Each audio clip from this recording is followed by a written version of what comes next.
Democrat officials in these cities who have been completely overrun and overwhelmed by illegal immigrant criminals would refuse support and help to cure this problem that has especially taken over their cities. I guess they don't want to admit they've been wrong. There was about to be 50 million taxpayer dollars that went out the door to fund condoms in Gaza.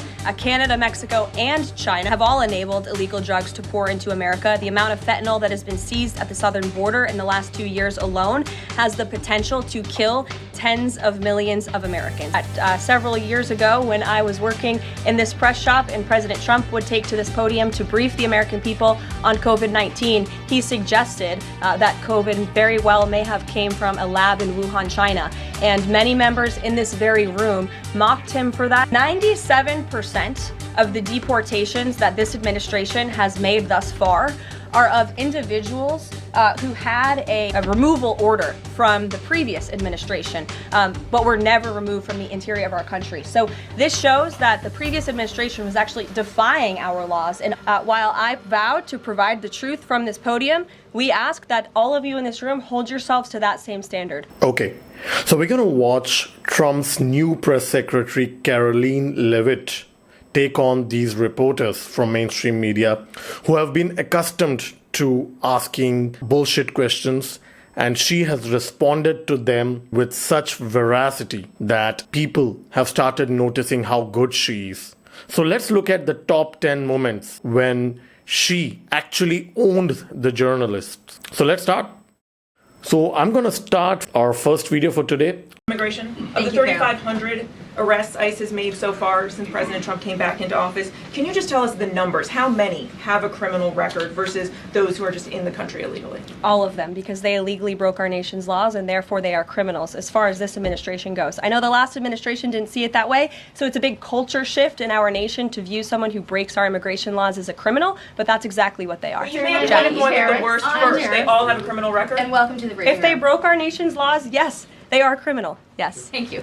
On Okay, so as you have seen that anybody who enters United States without a visa, right, is breaking the laws of United States. It's very simple, but still the journalist is trying to provoke Karoline into some kind of harsh reaction, but Karoline is very composed and she actually replies saying that what is pure common sense, right? If you're entering illegally into a country, you're breaking the law. So it does not matter if you have committed a murder or not. You are an illegal if you visit United States without visa. So pretty much basic common sense stuff. So let's look at the second video. Thanks, Caroline. A question that we've asked your predecessors of both parties in this job. When you're up here in this briefing room speaking to the American public, do you view yourself and your role as speaking on, advocating on behalf of the president or providing the unvarnished truth that is, not to lie, not to obfuscate to the American people? I commit to telling the truth from this podium every single day. I commit to speaking on behalf of the President of the United States. That is my job. And I will say it's very easy to speak truth from this podium when you have a president who is implementing policies that are wildly popular with the American people, and that's exactly what this administration is doing. It's correcting the lies and the wrongs of the past 4 years, many of the lies that have been told to your faces in this very briefing room.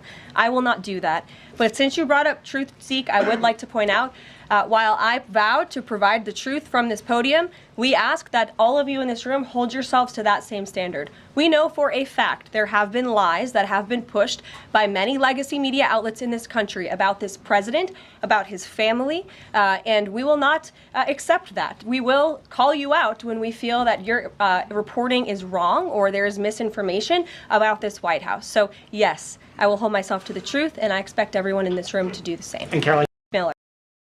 Okay, so this was a ridiculous question and in fact an insulting question by the journalist. He actually asked her that, how can we be assured that you're not going to lie?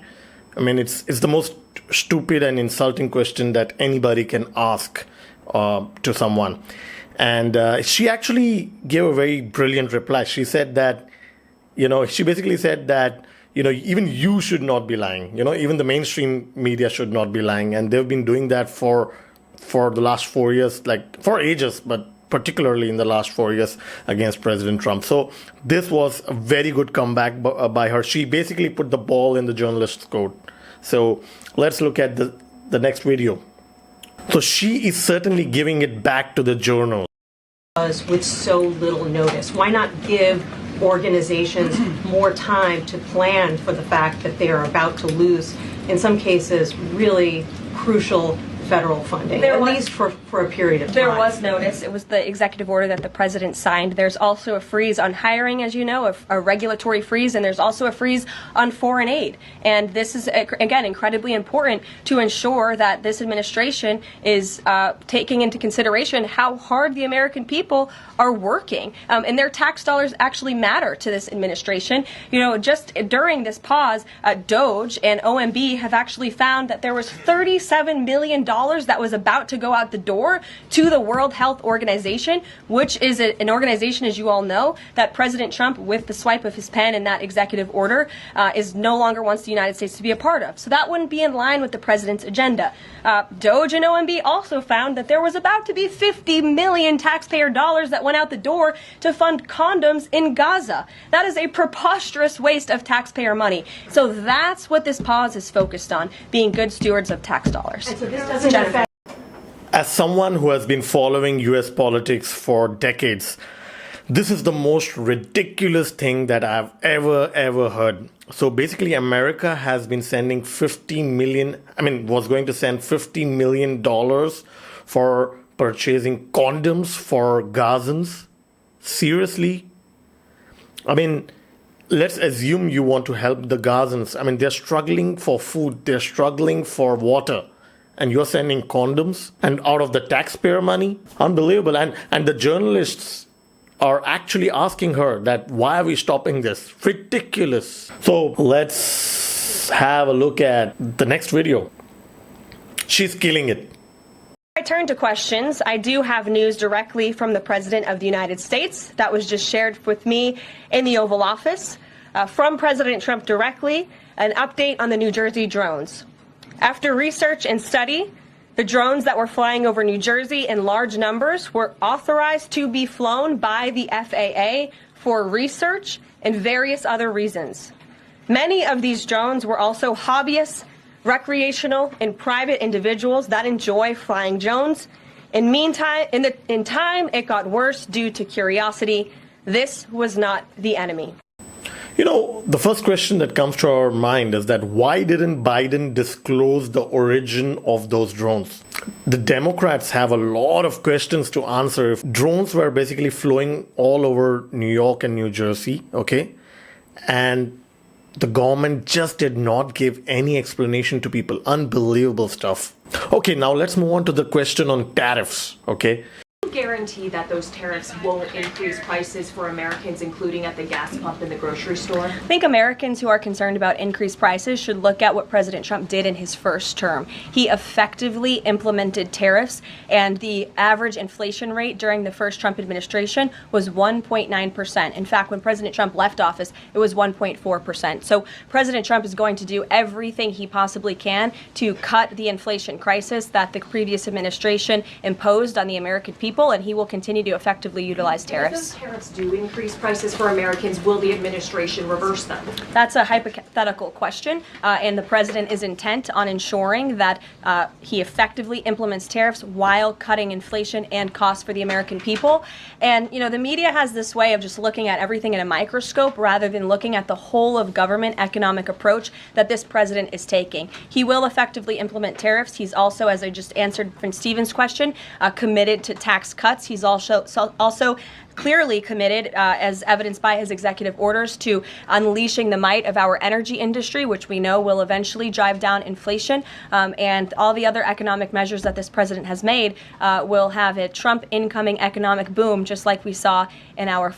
I'll tell you why this is an interesting answer by Karoline, because this is exactly what has happened. Justin Trudeau has retaliated. I'll make a separate video on this, but Justin Trudeau has retaliated by putting up 25% tariffs on America, on American goods. So now we need to see how the inflation happens within the United States. So, but she managed this well. It was a tough question for Karoline.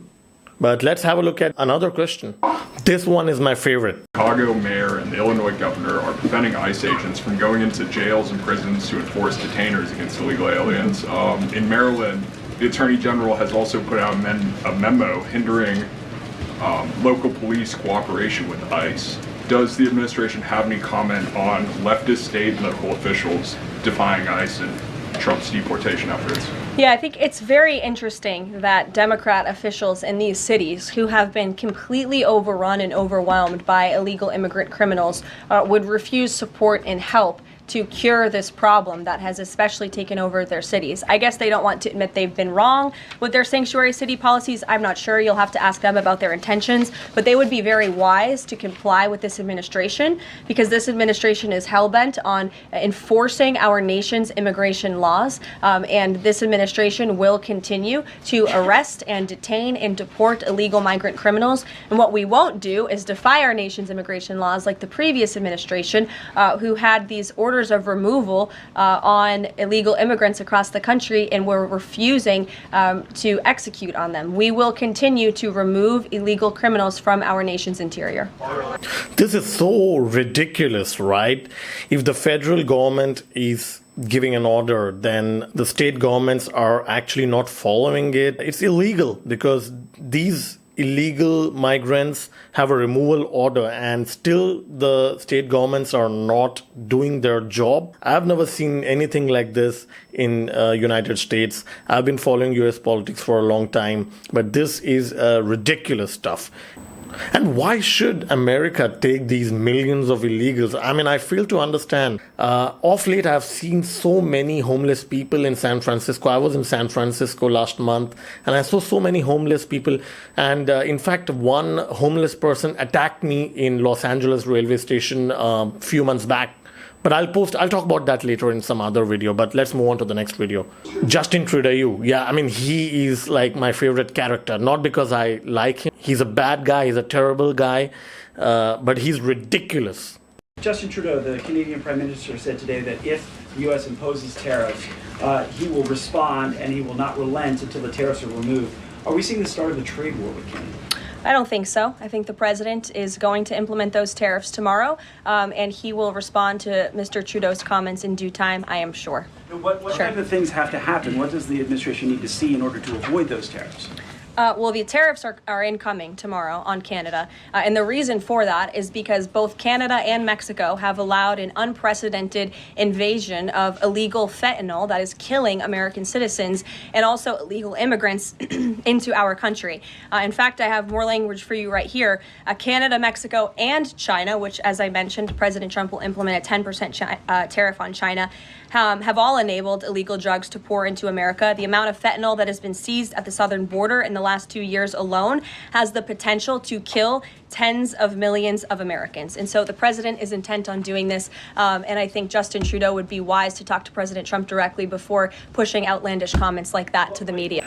No, fentanyl is no joke, guys. I mean, as we speak, hundreds of thousands of Americans are addicted to it. It's a synthetic drug. It's not even weed. And it's very difficult for people to get hooked out of it. But I'm not personally sure that putting tariffs will stop the flow of fentanyl because there are many people involved, many cartels involved in this.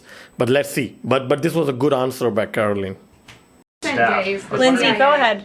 In Thank recent you. days, the CIA actually revealed that they do also believe that COVID-19 was from a lab leak in Wuhan, China. How is the president planning on responding to this additional intel from the CIA, and will it impact how he responds to them with tariffs? Yeah, kudos to John Ratcliffe for revealing that truth and that fact to the American people. Many years too late, the Biden administration had a chance to let the American people know the truth about that, and for some reason, they chose not to. I also would just like to point out that several years ago, when I was working in this press shop and President Trump would take to this podium to brief the American people on COVID-19, he suggested that COVID very well may have came from a lab in Wuhan, China. And many members in this very room mocked him for that, said he was spewing conspiracy theories. He was not. We now know that to be the confirmable truth. It took many years for it to come out, but the president was right in this instance again. Sure. There was specific intelligence based on which Donald Trump had revealed that COVID-19 originated from Chinese lab, as a president of America. So I don't know the reality, but if a president is saying that, people have to trust that. It's so ridiculous that journalists who were questioning the President of America back then didn't question Biden when Biden gave excuses for not finishing the investigation for COVID-19. Anyways, this is a very gray area, but at least Donald Trump has been honest about the kind of intelligence he has received. Karoline did a great job again answering a very tough question. This one, I love it because she's just smoking the mainstream media out. Millions of Americans, especially young people, have turned from traditional television outlets and newspapers to consume their news from podcasts, blogs, social media, and other independent outlets. It's essential to our team that we share President Trump's message everywhere and adapt this White House to the new media landscape in 2025. To do this, I'm excited to announce the following changes will be made to this historic James S. Brady briefing room, where Mr. Brady's legacy will endure. This White House believes strongly in the First Amendment, so it's why our team will work diligently to restore the press passes of the 440 journalists whose passes were wrongly revoked by the previous administration. We're also opening up this briefing room to new media voices who produce news-related content and whose outlet is not already represented by one of the seats in this room. We welcome independent journalists, podcasters, social media influencers, and content creators to apply for credentials to cover this White House. And you can apply now on our new website, whitehouse.gov/new media. Starting today, this seat in the front of the room, which is usually occupied by the press secretary's staff, will be called the new media seat. My team will review the applications and give credentials to new media applicants who meet our criteria and pass United States Secret Service requirements to enter the White House complex.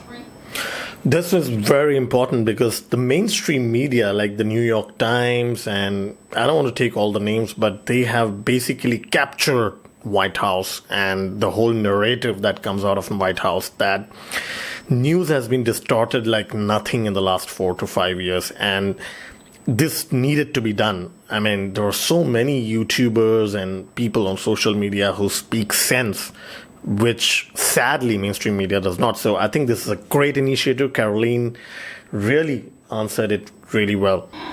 Okay, this is the final video for which we are going to react now. This one, she exposes how Democrats failed to deport criminals. Let's watch that.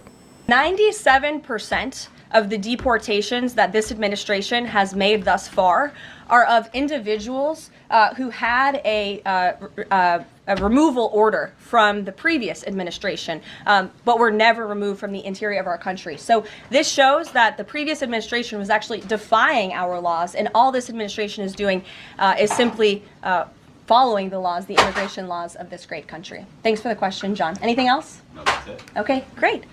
Again, why would Democrats block illegal immigrants' deportation? But nevertheless, Karoline Leavitt has made a very good start, and she has been the smartest press secretary that I have seen over the last 20 years of following US politics. She's so better than the previous one of Biden administration. Karoline answers every question in such a simple way. I would like to believe it's a difficult job, but Biden's press secretary was so bad that Karoline looks like she is so good, so much better. And I think Americans deserve that. I think the world deserves that, because as someone who has been following US politics for the last 20 years, I've seen so many press secretaries. America earned a lot of disrespect because of the previous spokesperson. I think Karoline is putting up a good face, literally. And she's beautiful, she's smart, she's intelligent, and people like her. And I'm so glad that now I'm not going to stare at a stupid spokesperson anymore at White House. I'll keep posting more videos. I'll closely track Karoline. Do like this video and subscribe to my channel. This is a new channel. I'm going to follow US politics very closely. I'm going to follow European politics and geopolitics, which the macro story caters to. This is Girish signing off from this video. Stay tuned.